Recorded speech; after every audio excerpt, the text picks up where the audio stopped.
the word migration in our contemporary world of sovereign nation states and passports and visas has become increasingly suspicious and in most cases even probably problematic. Of course, the way we tell our stories, especially from political perspectives, we hear them in the West, we hear them in Africa, we hear them all over the place. The immigrant becomes the enemy in most of those stories. And so we tend to demonize the immigrant. That picture really taint the history of not just Britain, of Europe, and probably of the world. And of course, we're talking about building walls and trying to prevent people from migrating, really because the immigrant is a problem in most people's thinking. And of course, I believe that at the end of the day, when all history is done, when we come to the end of life, love wins, and walls and borders and everything fails. And of course, we'll have a taco truck on every street corner. So this one is coming from America. Somebody is trying to, is a Hispanic trying to defend Donald Trump, and he's warning Americans. He's saying, my culture, my Hispanic culture is so powerful, so controlling, that if you let migration continue the way it is, one of these days you will have taco trucks on every street corner in America. And of course it backfired because most of the people would be happy to have a taco truck nearby. But what I find problematic about this whole conversation is the fact that it's not just Christians who have issues with migration. Even Christians, I mean, again, the story of what's happening in America, it's even Christians that are pushing back against migration. And this is an issue because Christianity, in its nature, right from the beginning, is a migratory religion. Its story is shaped by migration. To follow Christ is to follow an immigrant God. And of course, when we talk about being an immigrant God, and we use the example of him going to Egypt as an asylum seeker, that becomes an easy example. He's an immigrant, he's a refugee, he's seeking asylum in Egypt. But even in the act of the incarnation, when he leaves heaven and comes down to live and dwell with us, to build his tent in the neighborhood, right? That is migration. It's a migration that actually, when we go to Philippians 2, he does not just come and build a tent among us, he becomes a slave, right?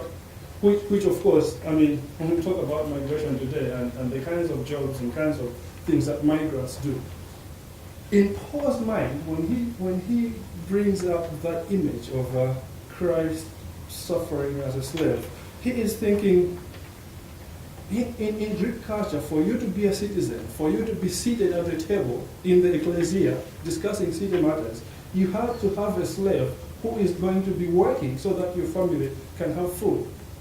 And that's what Christ does for us. He becomes the immigrant who actually becomes a slave, who goes down to work and bring his bag so that we can sit at the table, that we can be in the ecclesia. Christ, Paul, and really the whole story shows Christians as sojourners and pilgrims. We are on a journey. The story of the Bible, Genesis down to Revelation, the theme of migration keeps popping up throughout. So that actually, some have argued that the Bible is a story of migration. Andrew Walls has argued that actually the book of Genesis should be called the book of migrations. You cannot take migration out of the Bible and remain with the story the way it is. To follow Christ is to be immigrants, to be migrants, to be on the way, to be pilgrims. Early Christianity was founded upon this. For one, what happens in Acts 2 when the Holy Spirit is given down? It's given on a day when, according to Luke, there were all these Jewish men and women from all nations in the world. They had come back to Jerusalem for the Feast of Pentecost. And when the Holy Spirit is given, these people, Luke mentions 15 nationalities in Acts 2, but that list is not exhaustive. These people, when the Holy Spirit is given, they hear the disciples speaking great things of God in their languages, from wherever they've come from, right? And that becomes the initial testimony that takes the gospel around the world. And when that happens, really, as the story shifts, Jesus begins with a group of Galileans, most of them down to Jerusalem. But as the story shifts, as the story moves forward, by the time you get to Acts 11, these diasporic Jews have become so influential that as they go out, running out from the persecution, they choose to speak to Gentiles about the gospel. Right? The Palestinian Jews did not do that, Acts 11. They did not do that. It was the Hellenistic Jews, the diasporic Jews, the Jews that had been born in the diaspora that actually made the first effort to speak of the good news to the Gentiles. And of course, when that happens in Antioch, you begin to have a community that has Jews who are not really going to the synagogue anymore.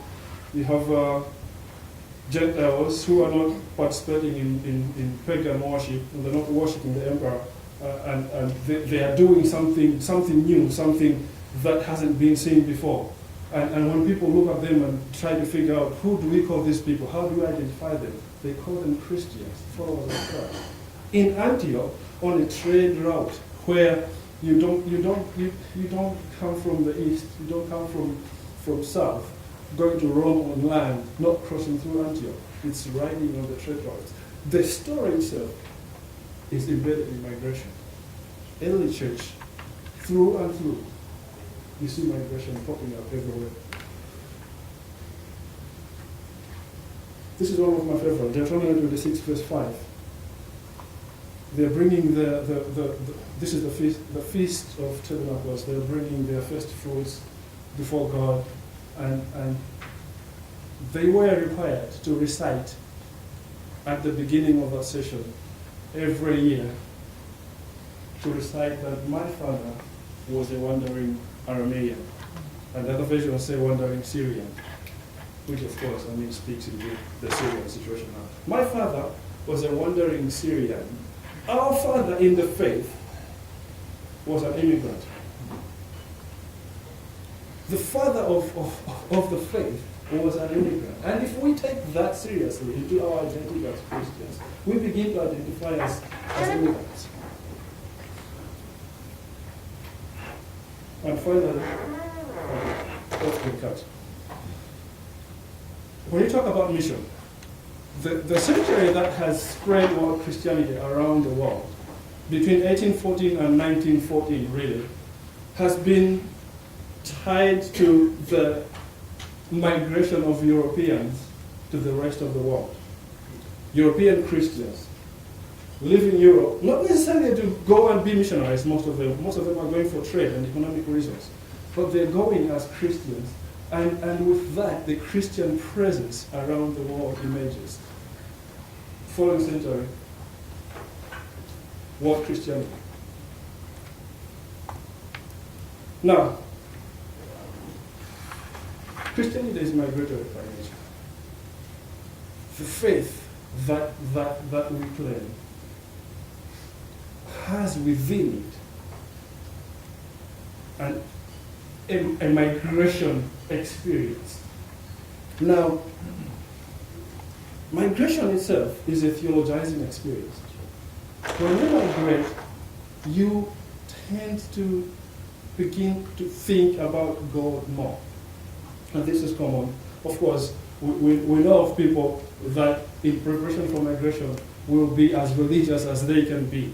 They go to the priest, they go to the prophet, they go to this, they pray for their passports, they anoint their passports, they are fasting and praying for visas. The process of migration is theologizing.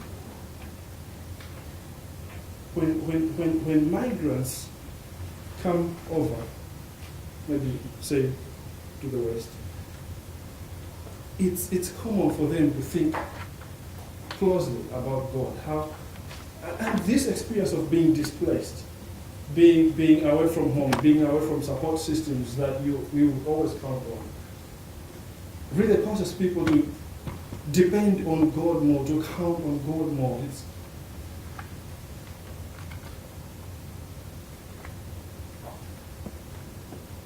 Now, what does this mean?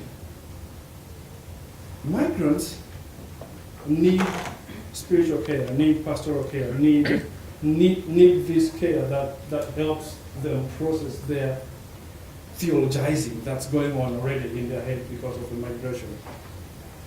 But what we have at the end of the day is we see that we develop a Christianity, an ecclesiology that leaves migrant Christians for migrant churches and local Christians for local churches. And the two don't really meet. And there are many factors behind that. We will discuss that through the day. But so we have African Christians, and even among Africans we have Ghanaian Christians and Nigerian Christians going to their own different churches. And for them to even begin to think of mixing with the British, that's a different story. But really, if we all get to a place where migration, the migration story, migration shapes the way we think about God, the way we think about theology, we realize that we are all migrants at the end of the day. We are all foreigners. God told the Israelites in Leviticus 25, he said, the land that you're going to, that promised land is mine. You are just sojourners. You're just pilgrims going through it. And at the end of the day, that's really the story. God is the host, and we are all immigrants. We are all foreigners. We are all just coming to enjoy life at God's table. And that equalizes the table for all of us. That a British citizen and a Zimbabwean citizen could sit together and say, we are all foreigners. And as foreigners, we treat one another with care. Now, foreigners will depend, two things that are really important for migrant Christians. One, hospitality. Hospitality gives identity to the foreigner, to the immigrant. It allows the immigrants to feel like somebody. When you open up your house, when you treat them as a human being, it allows them to be really a human being. And with that, I've seen in many of the immigrant congregations that I've visited, with that comes the issue of spirituality. Because to be hospitable with somebody really gives them space to connect with God the way they know, the way they used to. You create space for their kind of spirituality. That makes sense to them to actually give them identity. Now, hospitality and spirituality are two very critical things. I see so many churches that will do well on hospitality. We want to open our space for all the immigrants to come in. And when they come in, they want them to worship and do everything the way they do, without really changing anything and making room for them to be able to express their worship. And really, when that happens, seeing this among African Christians mostly, when that happens, the African Christians will leave and go find an African church that will allow them to worship the way they will. If not, they will be attending 2 services. So they will come and try and fit into the